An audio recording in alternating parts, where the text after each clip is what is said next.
एक upset expect किया जा सकता है। आमिर, मैं आपसे पूछूंगी, क्या हम इसको अगर इफ द विन, बिकॉज हम देख रहे हैं कि पावर प्ले में विकेट नहीं गवाई और on the other hand Australia आता है और पावर प्ले में अपनी 4 विकेट्स गवा देता है और स्कोर भी इतना अच्छा नहीं है। सो डू यू थिंक कि हम इसे अपसेट कह सकते हैं द विन?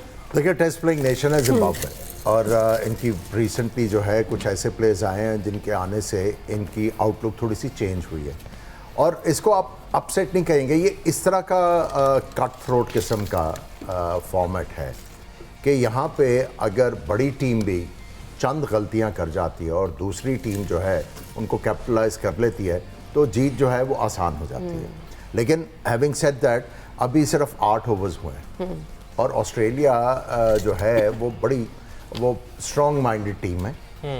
उनके पास ऐसे प्लेयर हैं जो सिंगल हैंडेडली मैच जीत जाते हैं। So unless the facts lady sings, हमें थोड़ा सा करना चाहिए। लेकिन मैं ये कहूँगा अपसेट नहीं होगा क्योंकि जिम्बाब्वे भी काफ़ी अरसे से जो है वो इंटरनेशनल क्रिकेट में है। आपको याद होगा इन्होंने ऑस्ट्रेलिया में जो पाकिस्तान वर्ल्ड कप खेला था, पर्थ में इन्होंने पाकिस्तान को मैच हराया था। सो ये अपना टेस्ट प्लेइंग नेशन होने का ना वो एक आधा झलक जो है वो आपको ज़रूर देते हैं, लेकिन लैक करते हैं consistency.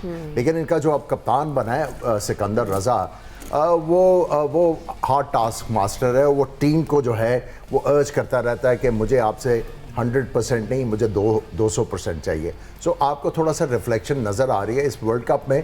I think they look better prepared. ये आप ये नहीं कह सकते कि they are going to go and win the world cup, लेकिन ये है कि ये टीम में इतनी सख्त है कि ये कम्पीट अच्छा कर सकती है दूसरी टीमों के खिलाफ। क्योंकि सलमान, अगर हम बात करें, जैसे उन्होंने कहा कि बड़ी टीम अगर एक गलती भी करती है तो वो उनको कॉस्ट कर सकता है। Talking about Sikandar Raza, crucial inning ऐसे 15 ओवर में आते हैं, 192 के स्ट्राइक रेट से खेलते हैं, तो उनका वो जो एक जिम्मेदाराना रोल है, as Aamir mention, how do you see this gentleman's role today?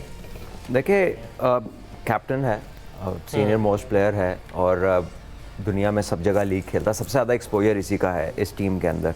And he is a very good cricketing mind, ठीक है। He understands the game, he is a good decision maker. I think कि Zimbabwe को उसका बहुत benefit है।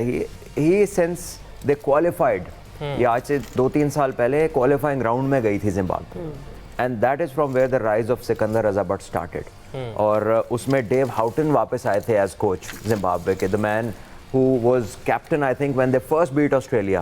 I think in 87 World Cup or maybe in 83, मुझे exact वो date याद नहीं है।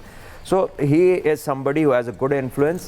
और मेरा ख्याल है कि पिच जो थी ना आज, that suited them as well. थोड़ी पिच स्लोअर साइड पे है। उन्होंने, आप देखिए कि डिस्पाइट ऊपर से 15 ओवर में 131 रन थे, लेकिन हुए सिर्फ 169 है। So as the ball grew old, it was difficult to strike.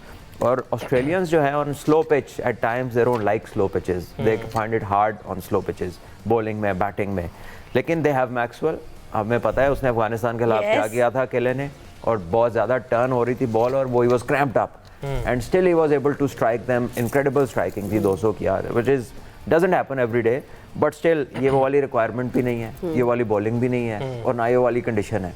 So there is every likelihood they can come back in the game, but I think अच्छा मैच हो रहा है और वर्ल्ड कप के शान क्रिकेट होनी चाहिए। मैच थोड़े फंस के ही होने चाहिए और ये वैसे ही चल रहा है। सलमान भाई, अगर कैमरन ग्रीन की बात करें, जैसे मैंने अपने इंट्रो में भी कहा, सबसे महंगे खिलाड़ी 25 करोड़ में आईपीएल में इनका कॉन्ट्रैक्ट हुआ। इसके अलावा पाकिस्तान के खिलाफ तीनों मैचेस में फ्लॉप रहे। जिस तरह उस्मान तारिक ने इनको आउट किया, फ्रस्ट्रेटेड नजर आए। आपको नहीं लगता इनकी कुछ ज़्यादा हाइप क्रिएट की गई है? जिस तरह तवक्कुआत थी उस पर तो पूरा नहीं उतर रही है। गोल्डन डक पे आउट हो गया। देखिए, Cameron Green has done well in Australia. India में जब उन्हें ओपन पे भेजा गया, वहाँ जाके उन्होंने 1-2 इनिंगें अच्छी ली हैं और वहाँ पर बॉलिंग भी 6 फुट प्लस और 140 पे बॉल करते हैं और I think is a good prospect. But वो वाली चीज़ नहीं है कि आप आईपीएल में देखें जो सिनारियो है ना, that the auction money doesn't tell you कि कोई प्लेयर बहुत बड़ा है, उस पर 2 टीमें अड़ जाएं तो फिर उनकी ज़रूरत भी हो, एक बंदा इस तरह का चाहिए हो, तो then sky is the limit, फिर आप कहीं भी जा सकते हैं। But that doesn't make you the best. Rishabh Pant was the highest receiver of money in that auction, similar auction, ये तो ओवरसीज था ना, तो दैट मीन्स कि वो विराट कोहली या उससे बड़े प्लेयर तो नहीं हो गए, ठीक है। तो auction can have various reasons किसी को ऊपर ले जाने के लिए। सो वो कोई इतनी बड़ी बात नहीं है, बट आई थिंक ये कंडीशन इनको इतनी सूट नहीं करती। आप देखिए, लैक ऑफ पेस है। मजहरबानी ने बैक ऑफ लेंथ बॉलिंग की है, शॉर्ट बॉलिंग की है, नॉट एग्जैक्टली कि बहुत शॉर्ट, लेकिन शॉर्ट ऑफ लेंथ, और वहाँ पे ऑस्ट्रेलियंस ने स्ट्रगल किया। फिर फील्डिंग बड़ी अच्छी ली हुई है। अभी तक जिम्बाब्वे ने जो बॉलिंग अपने फील्ड के अकॉर्डिंगली किया, इतनी बाउंड्रीज कंसीड नहीं की। छक्के देख लें, इस मैच में अभी तक सिर्फ एक लगा पूरी इनिंग में।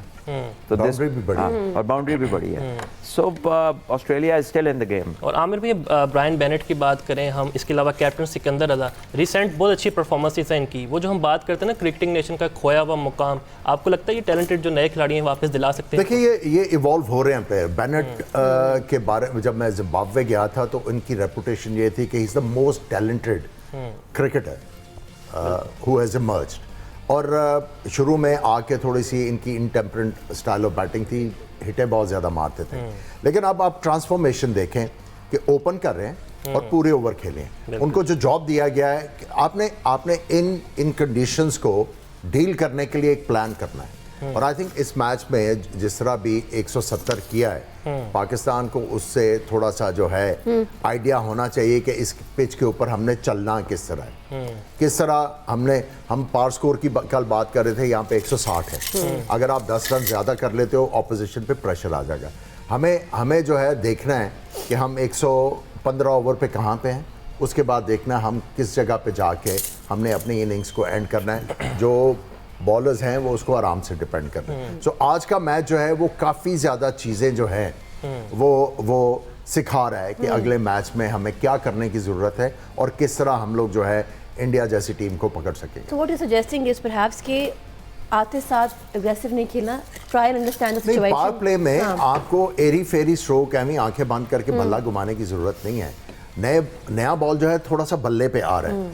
अगर आप क्रिकेटिंग स्ट्रोक्स मारें और अगर आप 40-45 भी करेंगे और अगर आपकी सिर्फ एक विकेट गिरे तो you are in a good stead कि आप पार स्कोर से भी ऊपर जाएंगे। अगर आज जिम्बाब्वे ने उस टैलेंट के साथ ऑस्ट्रेलिया के खिलाफ 170 किया है तो हम जो है 180 भी कर सकते हैं। So it's all about playing intelligently और आपने कंट्रोल में। और हमने जो चीज़ देखी, जो रिसेंटली मैचेस हुए हैं अगेंस्ट इंडिया, हम मिडल ओवर्स में आके मार खाते हैं। Yes. जब हम बैटिंग कर रहे हैं हम ऊपर से तो अच्छा खेल लेते हैं, लेकिन जब स्पिनर्स की बात आती है वहाँ पे आके हम लोग जो है ऊट पटांग, मैं तो ये वाला लफ्ज़ इस्तेमाल करूँगा, हिट्टे मार के आप जो है विकेट लूज़ करते हैं और फिर आप ऑपोजिशन को वापस आने देते हैं मैच। सो क्रिकेटिंग स्ट्रोक्स, इंटेलिजेंट क्रिकेट खेलेंगे। इस पिच के ऊपर आप देखें इतना ज़्यादा गेम टर्न नहीं हो रहा, जो मैं पहले भी कह रहा था, टर्न नहीं होता, छोटा सा टर्न होता है विच इज़ मैनेजेबल, लेकिन स्लोनेस ऑफ द पिच जो है वो आड़े आती है बैट्समैनों के। बिल्कुल। सलमान भाई, would you like to add? देखिए, आई एग्री। जो पाकिस्तान की अगर हम बात करें कि मिडिल में हमें नहीं मिलती वो वाली रिस्पॉन्स अपने प्लेयर से, so because we are adamant के हर बंदा अपना इम्पैक्ट डाले और चला जाए। तो यार जो बैट्समैन सेट है वो पूरा खेले, उसकी इंपॉर्टेंस क्रिकेट से किसी भी फॉर्मेट में ख़त्म नहीं हुई।